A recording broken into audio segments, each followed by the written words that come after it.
Hi, this is Mix Flores, and I'm the founder of Prime Pinoy Community, and this is our podcast. We believe that the only way to truly experience success, freedom, and significance is by being top of mind, best in class, and mission driven. And that is what this podcast is all about. I hope this episode adds value to you, inspires possibilities in your heart, and enjoy the rest of the show. Hi everyone, we're live here in Asia Premier, Boracay, no? Because it is actually our boss's birthday! Yay! Happy birthday to Me, you! birthday ko. And of course, this man needs no introduction. Coach Russ, it's your birthday today. Yes. You're in the quiet side. And Extremely tawag- quiet. Old charm. Yan, no? Of AKA Boracay. exclusive. Exclusive. Grabe. Part of Boracay. Anong feeling exclusive? Iba. Iba, no? Tranquil. Kung ano man ibig sabihin nun, di ko rin alam. Basta mukhang... Equanimity. Yan, oh. Dito, pag ganito ka quiet, napapaisip ka ng mga malalalim na terms eh. Sige. Malayo from all the noises of Boracay, no? And if I may ask you, Coach Russ, of course, it's your birthday, you've experienced a lot of things in your life. Both the glory Okay. and the hardships. Okay. And maybe a lot of people have questions. Okay. Can you share, no? Unang-una, how did you get to be where you are today? Especially, ano yung maybe one hardship that you experience in life na napagtagumpayan mo that brought you where you are? Siguro I just feel so blessed na I grew up, no, thinking na I had all the advantage or thinking that I have all the disadvantage growing up, no? Growing up, feeling ko bobo ako, all my grades were failing. Growing up, ako lang yung bata sa 70s na hiwalay yung magulang kasi weird dati pag hiwalay yung magulang, eh. Hindi katulad ngayon na normal lang yung hiwalayan. At ako lang yung bata, feeling ko pangit-pangit ko kasi nga, you know, I was obese and I just felt nobody cares me, nobody likes me. Blessed lang ako because at early on stage, na-experience ko yun kasi I realized na gamit ko siya to overcome whatever perceived, no? I should say perceived obstacle so that I can be, you know, facing life better. Because just like in life, there will always be storm. Just like in life, there will always be typhoons. The question here is, how strong are you when storms and typhoons come in? And I guess, I just feel so blessed that I'm able to use all the pain that I experienced as a little child becomes now a blessing to me simply because it prepared me to really live a life na hindi ko ma-imagine ma-enjoy ko ngayon at age 52. 52 na pala ako. Wow! And what habits prepared you for that? If kunyari ako, I'm on my 20s, Coach. What habits can I copy from you that prepared you to have that level of adversity quotient? Siguro pinakauna nating tignan doon sa habit natin is the way we think, no? And in the personal development, we call that yung growth mindset. So, yan yung pinakaunang habit na na-embrace ko, na-enjoy ko at age 2021 na namulat ako na kung gusto kong magandang buhay ko, gusto kong mag-expand yung buhay ko, gusto ko maging successful, hindi pwedeng pumirmi lang ako kung anong natutunan ko nung nag-aral ako. At kasi wala naman ako natutunan nung nag-aral ako. To really create the life that I want. So it all starts with a habit of growth mindset. So that's one of the biggest thing that I want to really spread all over the world. That you know, if you are not happy with where you are, the only thing you need to change is your mindset, because your mindset will change how you act, how you move, how you breathe, how you create whatever you want in life, and then that creates your success. So it's really the habit of growth mindset. And you mentioned that kahapon, no? One of your Facebook posts says that your future is dependent on your habits. Exactly. Parang, how do I predict my future? I wanna look at what are the habits I'm actually doing right now. So which means if I have a habit of not having a healthy life, then clear ako, sure ako, predictable that by age 50, by age 70, 90 person will be very sick, okay, will be in the wheelchair because the habit that I have today is not geared towards a healthy Right. 70, 80, 90-year-old man. But I'm sure that I want to predict my 80, 90-year-old still to be alert, alive, happy, healthy because I am forcing myself to live a healthy lifestyle. And real talk na tayo, Coach Russ, Go. no? Kasi dyan tayo kilala. Ano ang kita mo in your years of experience? You've been a leader for so many years. Ano ang nakikita mo ngayon na destructive habit na kailangan baguhin of people on their teenage years all the way to maybe on their 20s? Again, the biggest destructive habit that I know is people would tend to do destructive things, no?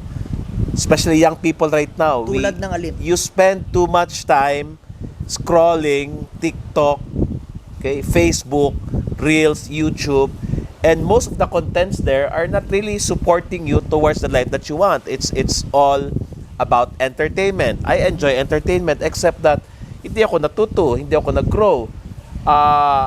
That's the first thing that you want to start to understand is create that discipline that you only watch things that will support you become, better in life, and that's something that you want to watch out. It's really taking a look at on what do you feed your mind, and a lot of things that I see right now, no, that's why I don't have all of this in my cell phone because it's sometimes sisilip ka lang, mamaya 5 oras ka na dyan.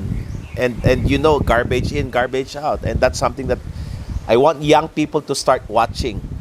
What are the things that you're doing right now, okay, as a habit that ang hirap ng pakawalan, no? And a lot of young people, pagpupuyat, my God, it's something that is not supporting most people to live a very productive life because, again, they sleep very late, they wake up very late, and then when their work requires them to be early, they cannot simply because it's a habit that they would always say, kasi hindi ako morning person, night person ako. Well, it's a habit actually that supposed to be.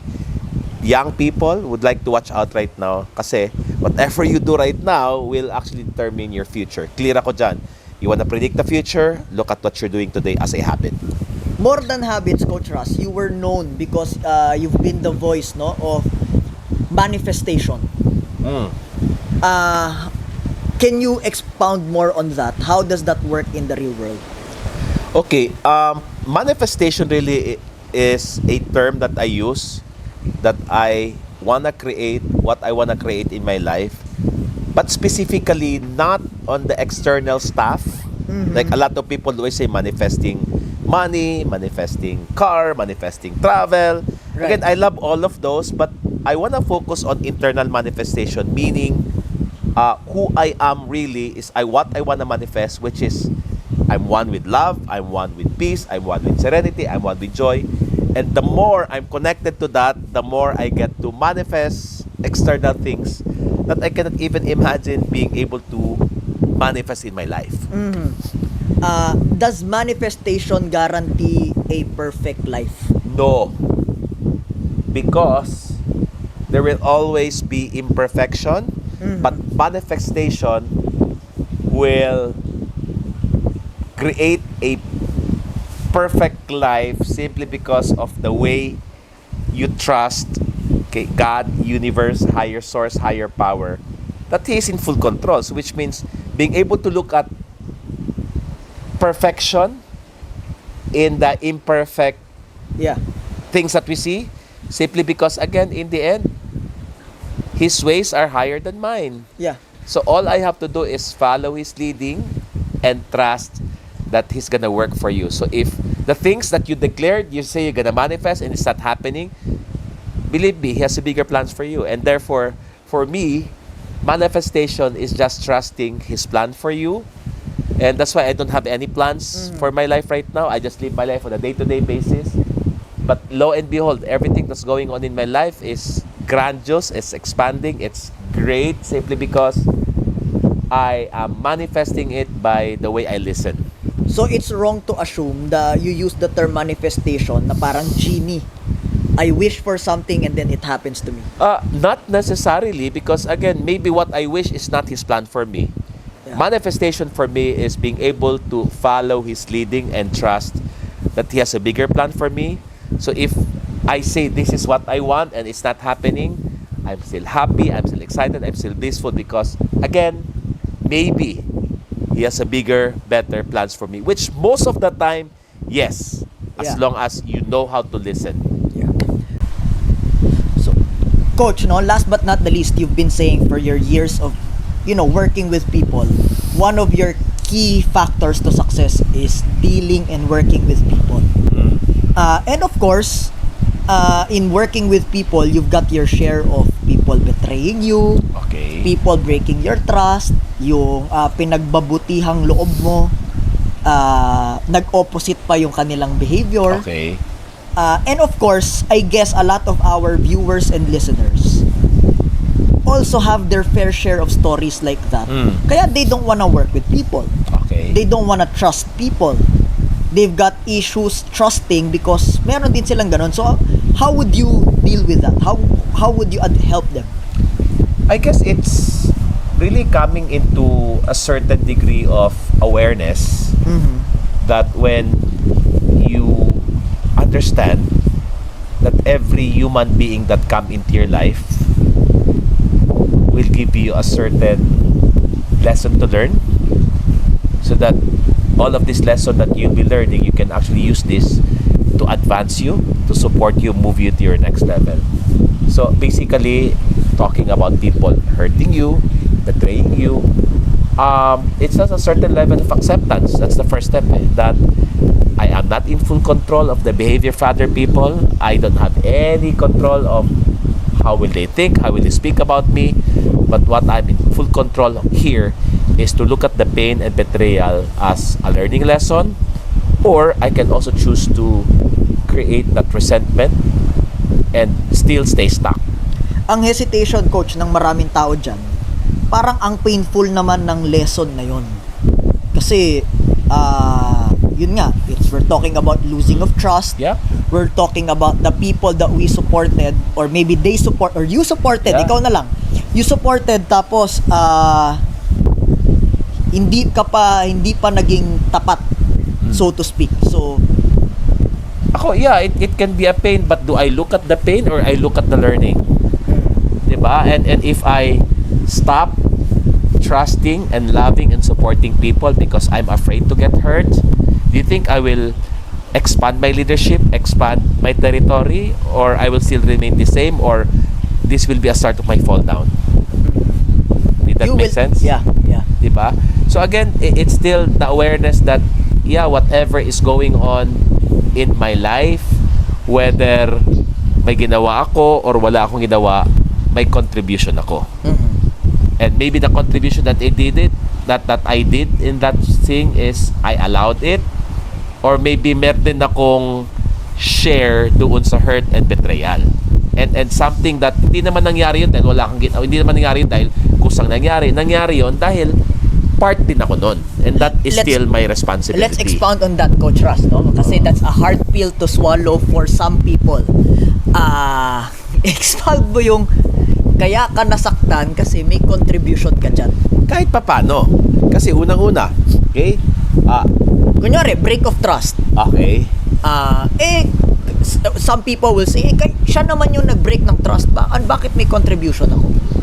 Contribution ko, nakirelasyon ako. I dealt with them with the business sense.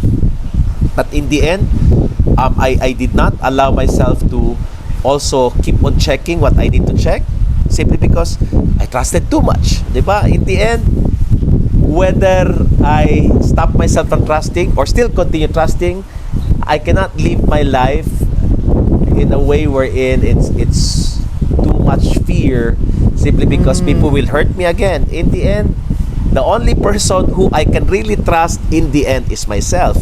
And what do I mean by this? I trust myself when I am hurt.